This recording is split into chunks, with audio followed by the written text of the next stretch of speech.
All right. Hello. Good morning. Hope you're having a good time at droidcon so far. Um, so when you're writing code for your application, correct code for your application, you also expect this to run correctly on your device. But what if it doesn't? What if you get something like this? So this could be due to maybe misunderstandings or bugs somewhere in the translation of code that you wrote and code that is actually running on your device. So that is what I will be talking about today. So basically, what are the different translations that happen in the code that you write, your source code and code that is actually run on the device, certain things that we have encountered with like quirky behavior or bugs in these translations or misunderstanding in these translations, and also share some tools and techniques that maybe could be useful to you if you're ever in such a situation. So maybe also a bit of background of who I am, like what I do and why I come into contact with these things. So I work at GuardSquare as a compiler engineer for DexGuard. So it's a Dex recompiler aimed at adding code obfuscation and anti-reverse engineering. And so we basically come into contact daily with a lot of these intermediate translations and layers. So we also have some knowledge in what's going on under the hood there. So first I'll give sort of a brief translation overview of like what the translation is from source code to the actual code that runs on an Android device, and then we'll go into more details on each of these sections afterwards. So this is basically the sort of overview. So you start from Kotlin and Java source code. This gets compiled into Java bytecode. Then that Java bytecode gets translated into Dalvik bytecode or Dex code. And then eventually this can also end up being translated into machine code. A nice online tool to sort of have a feeling and play around with a lot of like compiler related things. It's not really Android specific, is Compiler Explorer, so at godbolt.org, where you can basically input some source code. You have a lot of things you can select. You can also select Android, Kotlin, various compilation targets. And then you can kind of see what your source code, or try out certain types of source codes, see what this gets compiled into, to sort of explore like what the formats are, how things get compiled, and so on. So I'll introduce some examples by going through basically the different layers that I've just talked about. So we start with source code, Kotlin code basically, on the left-hand side. And then on the right-hand side, the first step is that the Kotlin compiler will compile this into Java bytecode. I won't go into details of these formats. There's lots of like online resources online that go into details as well on this, where you can learn more about this. Something that I do want to highlight is maybe some interesting detail of Java bytecode is that Java bytecode is stack-based. So as you can see here, the things that are highlighted on the screen, this multiplication of num times num is translated into these three instructions in the beginning: I load 0, I mul, so the multiplication. So basically what this is doing is it's putting a parameter on the stack, it's putting it on the stack again, and then the multiplication instruction will take those two values on the stack, multiply them, and then put that on the stack for something afterwards to work with. Then this Java bytecode gets translated into Dalvik bytecode, so Dex code. And then the interesting thing here is that this is no longer stack-based, this is register-based. So we see this even though they're both like intermediate or bytecode formats, they are somewhat different because of this stack or register-based difference. So in this case, we just have one multiplication instruction in Dalvik bytecode, which takes two values from P0, which are basically just the first input argument, and it gets put into the register V0. And Dex bytecode is something that can be interpreted on your device. That's something we will get back into throughout the presentation. But Dex bytecode can then also be translated to machine code if it's not interpreted with, for example, Dex to out. And then we just, what this machine code will look like depends on like which architecture specifically you target.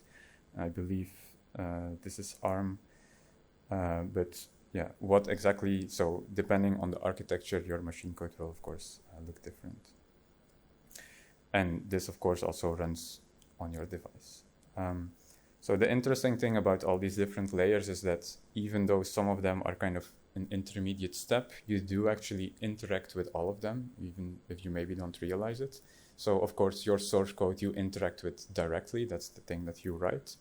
Java bytecode is something that doesn't run on your Android device, but it is something that when you, for example, run unit tests, is what you will be using to run your unit tests. The Java bytecode that is compiled will be, or your tests will compile to Java class files. Those will run on the JVM if you run your unit tests on your computer, for example. And then, of course, on the right-hand side, the Dalvik bytecode and machine codes is the actual code that will be run on an Android device. So that was kind of the overview of what this translation is, how you interact with it. Let's now go into a bit more details of like each of these translation steps. So from source code to Java bytecode. Already mentioned, so Java or Java source code or Kotlin source code the first step is it gets translated into Java bytecode. This will happen with the Java compiler on the Kotlin compiler, so Java C, for example. Then once you have run the compiler, you have a class file, and then you can run these class files on the JVM, the Java virtual machine. So we can execute the Java command, which will run the JVM. We can run this main class file, and then we get hello world. That's how we run this Java program. These class files, so let's go into a kind of an example where it could be interesting to kind of inspect what's going on into class files. So this will be basically an example where we have this Kotlin file, where we have an A class with a function with a default parameter for the name. When we try to call this greet function from Java without any arguments or without any input, we will get this error. But we might be surprised by this because in Kotlin we can just call it without any input arguments because we gave it a default parameter. So why is this the case? So if we look at what actually the output that the Kotlin compiler gave us from this file, we will see that in the actual class file that it generated, there is no greet function with no parameters. That is the reason why it cannot be called without any arguments. So instead, we have a greet function with a string argument. We have this greet $default thing that the Kotlin compiler will internally use when you call it without any arguments from Kotlin itself, but nothing from Java to interact with. Because when you compile this Java file on the right, with this Kotlin file, it will actually compile with the class file, not the Kotlin source code. So there is nothing that this Java file can interact with. We can, of course, like the Kotlin compiler gives us an option to make it do the thing that we maybe would have expected it to. So if we add JVM overloads annotation, now if we look at the class file, we see that this greet function has been added. We can now call it from Java without any arguments. And now it works the way that we maybe would have expected it to. But so this is kind of an example of, I guess a simple example of how looking at what things have been compiled to, how things interact with each other, like to help understand why things work and clear up misunderstandings. So when you build your Android app with Android Studio, for example, or just with Gradle, you will have your build folder. In your build folder, a lot of these intermediate steps will be visible or will be present. So the intermediate class files will also be there for you to look at if there is something you would need to have a look at. Let's go into the next step, Java bytecode to Dalvik bytecode. So the interesting thing that I've already sort of mentioned before is that your Android device doesn't use the JVM, it doesn't run Java bytecode. It has an Android runtime, or the ART, and the ART runs Dalvik executables, DEX code. And this is interesting for you to know because even though kind of the expectation would be that when Java code is compiled and runs on the JVM, and if it's compiled from Java bytecode and then run on the ART, you would expect that it would behave exactly the same. And mostly that's going to be the case, but there are definitely some situations where there are potentially differences, either intentionally or unintentionally, if there are bugs in the translation, for example. So the compiler, the way that we can get DEX files is with D8, the DEX compiler. This is something that will run behind the scenes when you create your Android application. Eventually something will invoke D8 for you to create your DEX code, and then these DEX files will get added into your APK or AAB, your app bundle. And there is also a way to basically, just the same way that we invoke the Java command to run or start a Java program on the JVM, you can also, on your device is also an entry point for the ART. So if you push, like basically with this command, with the app process binary that is on your device, you can run DEX files on a phone if you want. So, and just in the same way that we got hello world when we were running the Java program, you can use this to run this DEX bytecode and get hello world as well. So now to get again into the kind of potential differences, this is kind of, I guess, a more silly example, but I guess a very simple example to kind of illustrate that things are potentially different. So if on the JVM you have this thing which will trigger an array out of bounds exception, it will print this error message, index 4 out of bounds for length 3.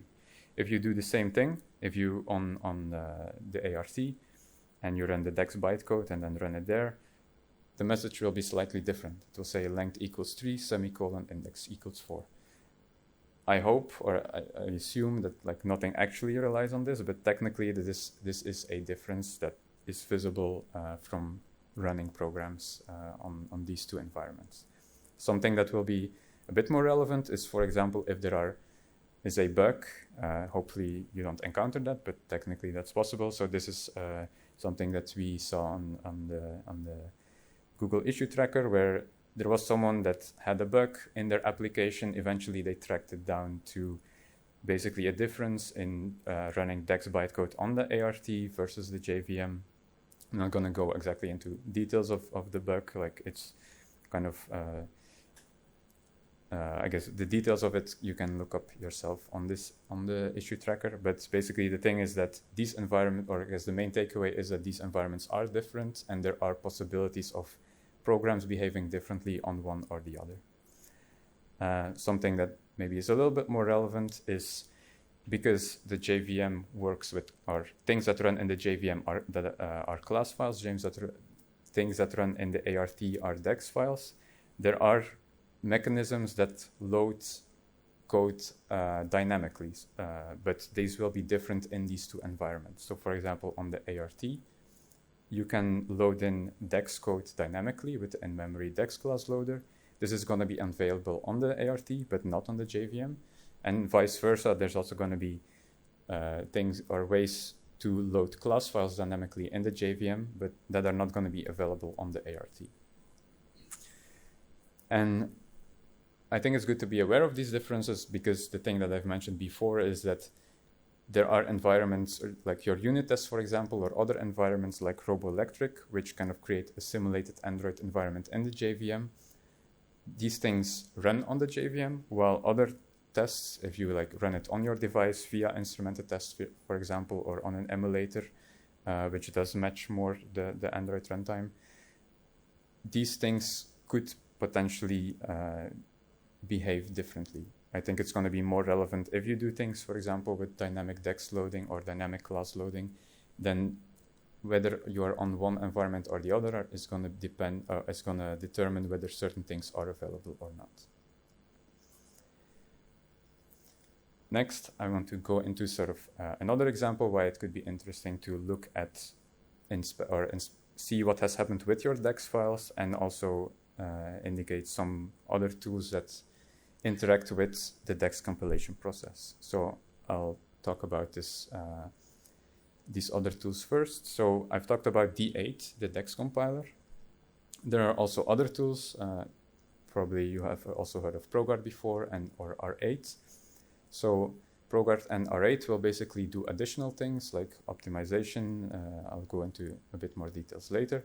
But basically, they also interact in some part of this compilation process.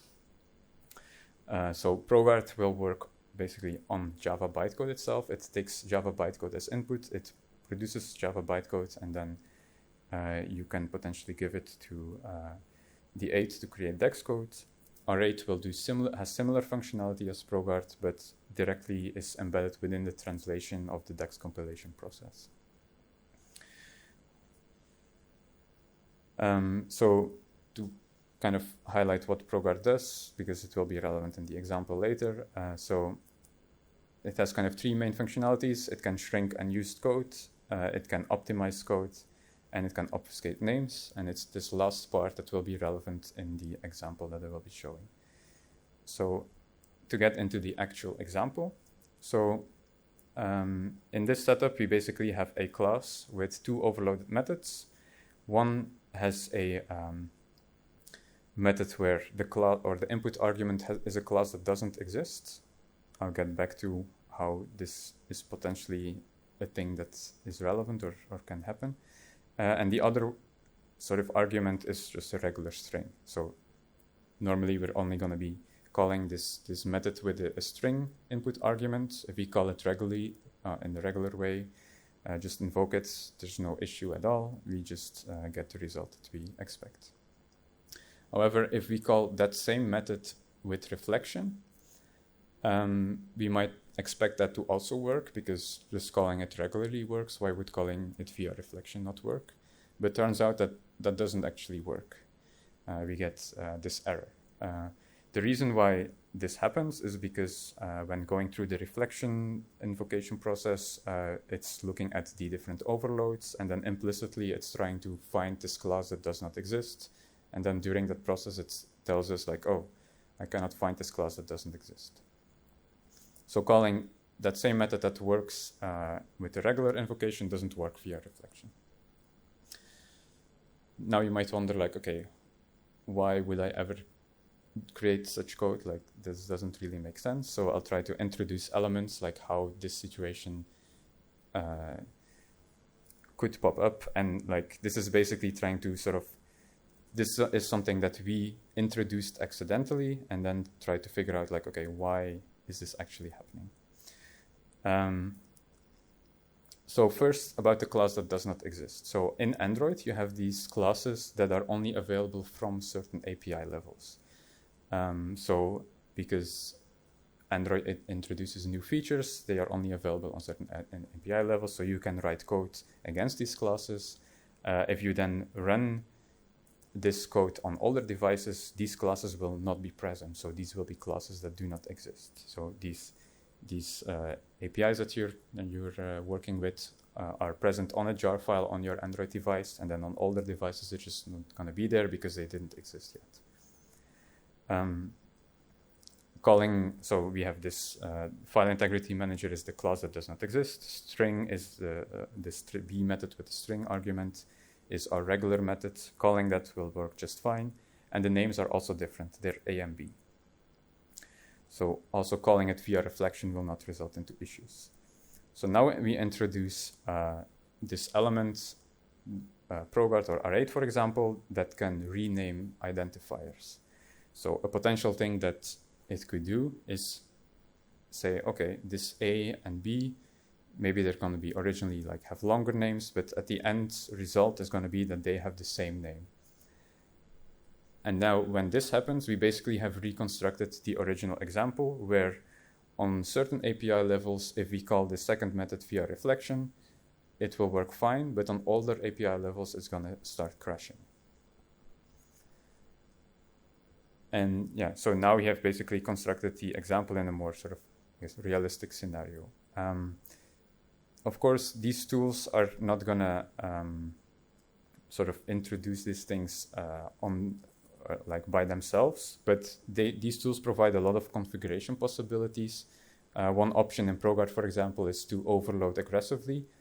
And then if you're not careful, could introduce such situations. But so for that reason, it can be interesting to kind of actually look at like, okay, what things have happened? Am I configuring things correctly if you're like doing more advanced tweaking of configurations? So in the mapping file, so for R8, for example, also has this mapping file. When you build your Android application, you can see which names have been renamed to what. So you can have a look at like what things have actually happened to my DEX files. Or if you don't want to look at the mapping file, or you think the information isn't present there, another interesting thing to look at is just the DEX file itself. And a nice tool is JDEX, where you can basically, it will basically decompile the DEX file back to something that looks like Java for you, and you can inspect the DEX files and see what's going on in there, something that looks more familiar, something that looks a bit more like source code.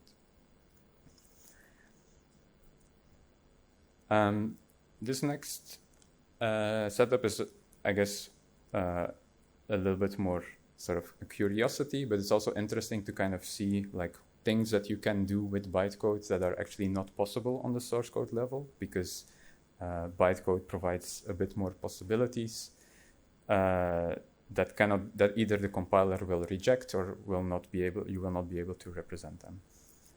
This also comes from something that kind of we introduced and then had to kind of figure out why things were going wrong.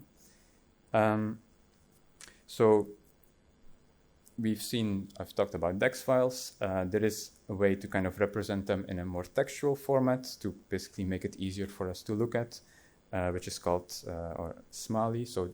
And the corresponding assembler and disassembler is called Smali and backsmali.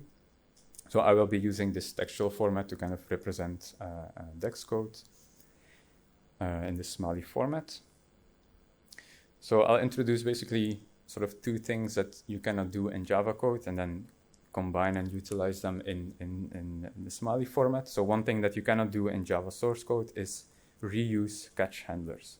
So you can do something that will basically do the same thing, as in making a method that has the same code or copying the code in both catch handlers, but you cannot literally point to the same instructions.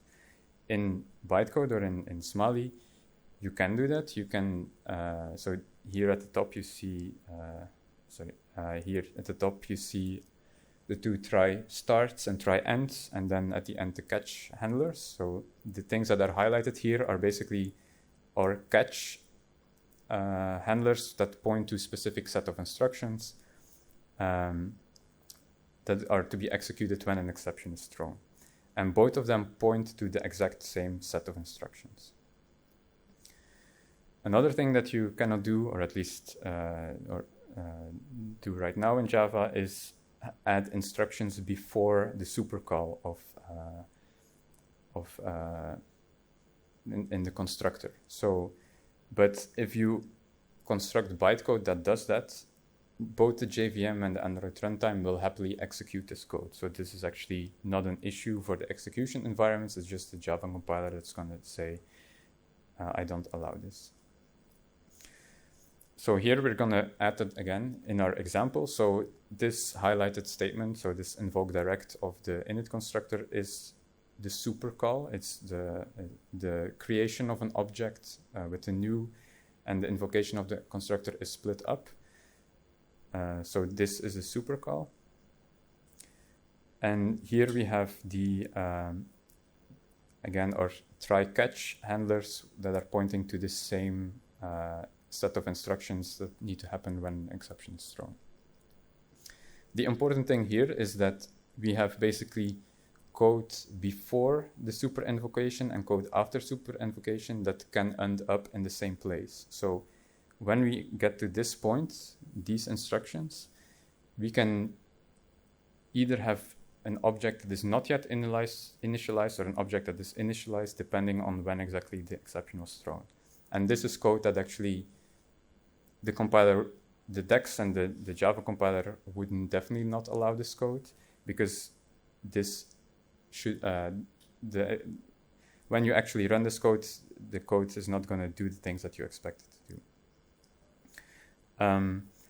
But the interesting thing is that if you, with the Smiley, if you use that assembler, it's not going to care about the same things that the Java or the DEX compiler cares about. It's just going to create the DEX instructions as you wrote them, create a DEX file, and then you can run it on the device and see what happens. And depending on the API level, it's going to run correctly, or it's going to crash with a verifier error, or it's going to just run and just run the code and not give a crash. So this is basically an example of like things where things you can do with bytecode that you cannot do with source code.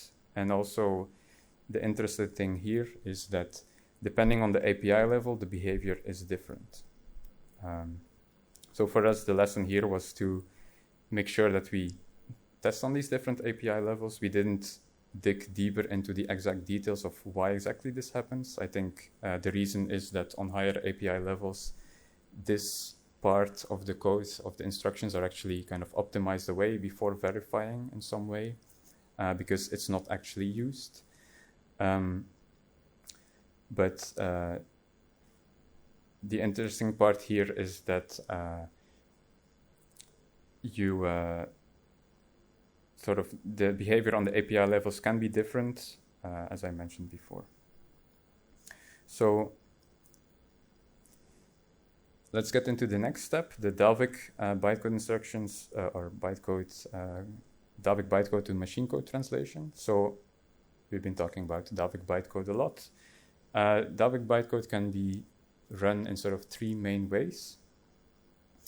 The default mode, I would say, is that it's run in interpreted mode. So you just have a series of instructions that the Android runtime is going to run and execute and interpret as it goes. The downside of this is that it can be kind of slow, just like any other interpreted language. So there are also two other modes where things are optimized more beforehand, or as code is running. So one of them is a JIT optimized, where the code will basically be optimized when it's triggered a lot of times, or ahead of time compiled when there is some indication that it should be ahead of time compiled. Now I will show some kind of details of how you can measure this impact with a sort of small example again. So here we have a sort of small snippet of Kotlin code where we just set up something that runs in a loop, and then it just logs the time that specific task took in that loop. So this is a command. You can basically, for a specific package, you can tell or the package manager to compile it or not compile it in a specific way. So it has different settings that you can use. So interpret only will tell us that we shouldn't use ahead of time compilation. So we will be in interpreted mode or in JIT compiled mode, but we won't trigger any ahead of time compilation.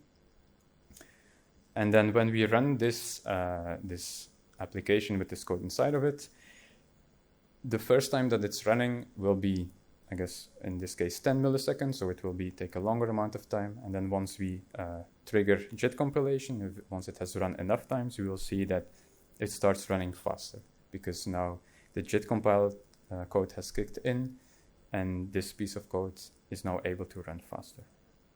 So in this case, it's from 10 milliseconds to about 0.3 milliseconds. And then here we enable the logging for JIT compilation to see like when exactly it kicks in. And then the interesting thing is that we can also, with the same command with a different setting, we can also ask it to enable ahead of time compilation completely. So for the app. And then from the start, this piece of code runs a lot faster. So it goes from 0.3 milliseconds to 1e-4, so quite a bit faster.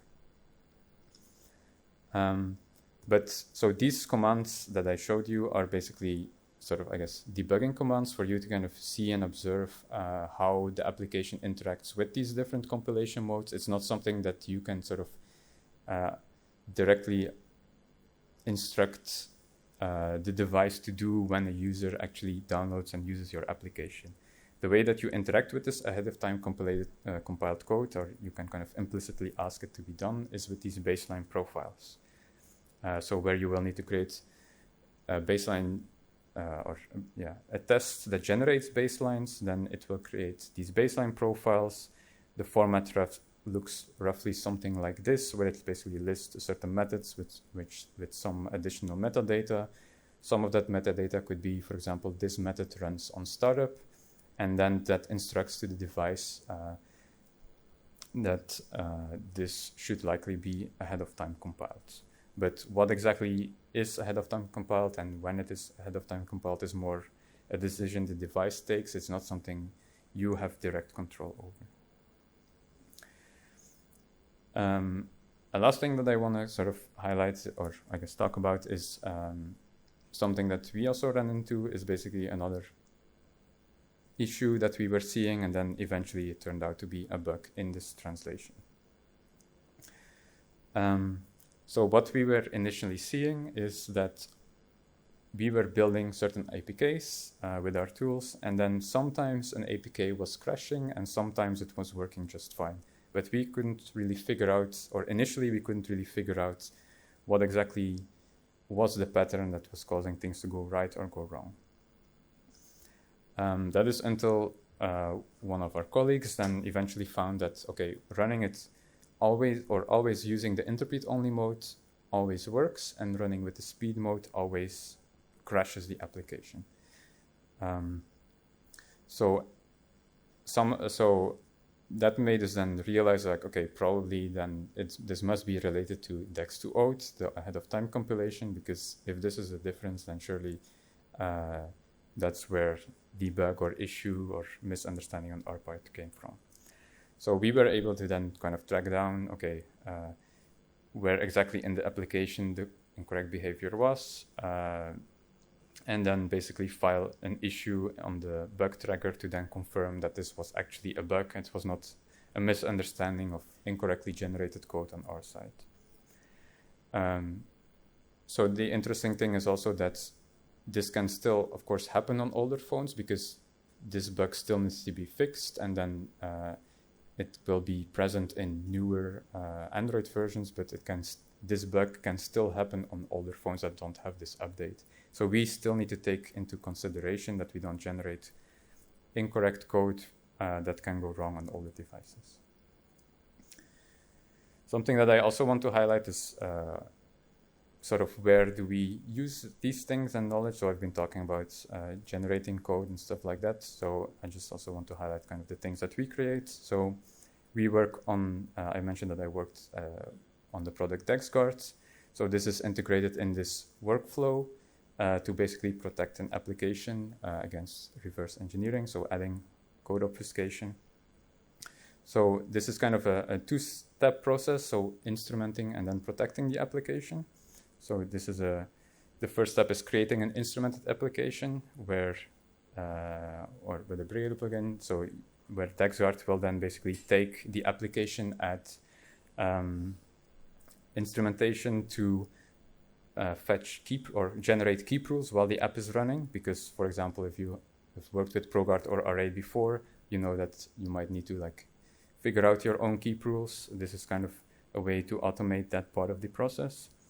I also have a short video of like what this looks like with the UI. So on the left side, basically someone is running the instrumented application. On the right hand side, you can see while you are going through the application how much of the app you have processed, like how much coverage you have reached. Ideally, you want to sort of cover the parts of your application that have reflection in them, so you're sure that you have generated the keep rules that you need to. And then, of course, the next step is like actually generating a protected application. So just to have a very brief overview of like what the features are. So we have a variety of obfuscation features that are applied by default. So name obfuscation is basically also what ProGuard and Array do. But then on top of that, we encrypt code for cross-language frameworks. We have shrinking and optimization, of course, as well. Class encryption, control obfuscation, string encryption. These can all be sort of enabled on top of the basic protection. And then also RASP features or threat detection, such as hook detection, virtual environment detection, malware protection, threat reactions, and monitoring. So these can also be configured on top of the regular default obfuscation. And then creating, so this part is basically the UI of how you configure your protection, and then actually creating the application is just a similar command as before, where then, of course, so you have a protect command, where then DexGuard, so the DexGuard will take your application, recompile it, obfuscate it at the threat detection code, and then you have a new version of your application that is protected.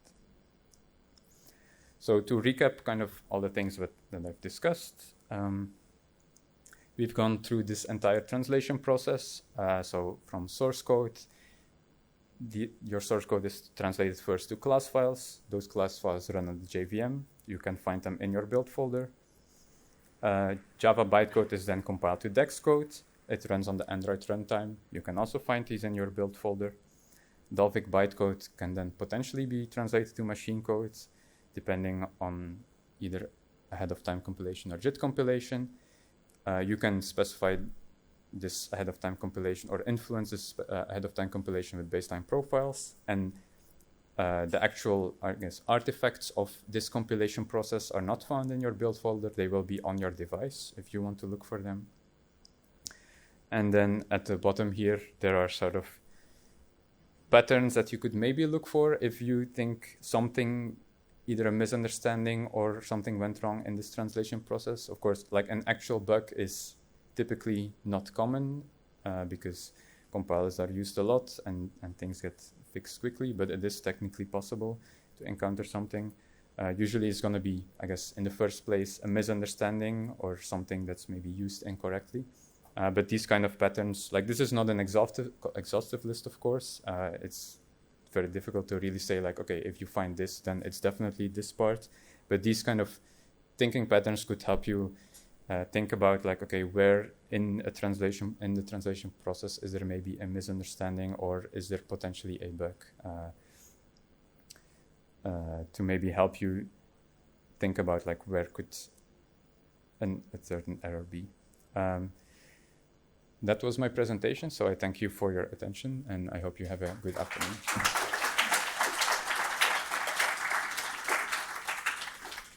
I'm happy to take any questions. Yeah. Thank you for your interesting topic. I have a question about suspend functions. When you suspend keyword in Kotlin, does this add some special codes in Java bytecode or Dalvik bytecode? I don't know. So the question is, if you use a suspend keyword, does it add special code in Java bytecode or Dalvik bytecode? Well, I guess I have to disclaim, I'm not 100% sure. My thinking, it would be that this is, so first there's going to be the Kotlin compiler that will generate specific code in Java bytecode. So I think there would be the main special pieces, like the Kotlin code, the Kotlin compiler will kind of generate Java bytecode that will do the things that the suspend keyword is supposed to do. And then the Java bytecode that is generated is just going to be regular Java bytecode that is then can just be translated by the regular Dex compiler into Dex code. I haven't, like actually, like if you, so that's one of the things that if you are interested in what actually happens, the Godbolt or the compiler explorer could be useful in like just writing a small piece of Kotlin code, seeing what the Java bytecode is that comes out of that, and then basically following the process to see like what is actually generated by the compiler. That's basically like, because I haven't looked at it myself specifically, so I'm not 100% sure, but that's the process I would take to like actually see what is going on behind the scenes. Another question? Yeah, so you said that the JIT compiles the machine code after a certain iteration. Is that number of iterations calculated at runtime or at build time? And does it, if some runtime stuff goes on, does it introduce any like performance overhead through that compilation? So your question is,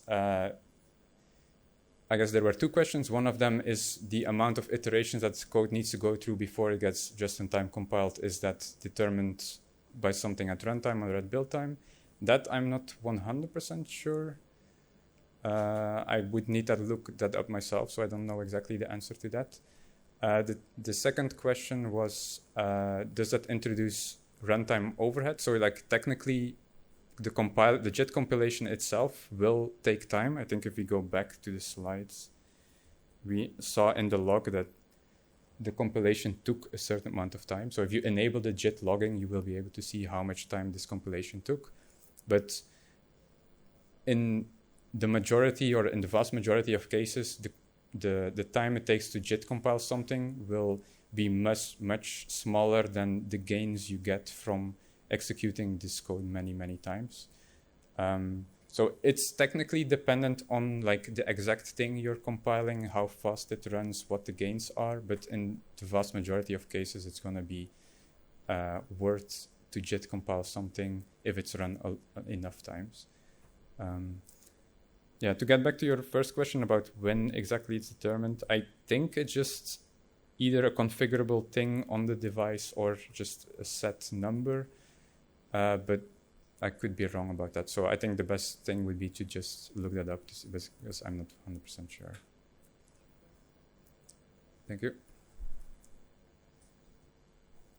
Any other questions? If not, then I wish you a happy afternoon at droidcon. Thank you.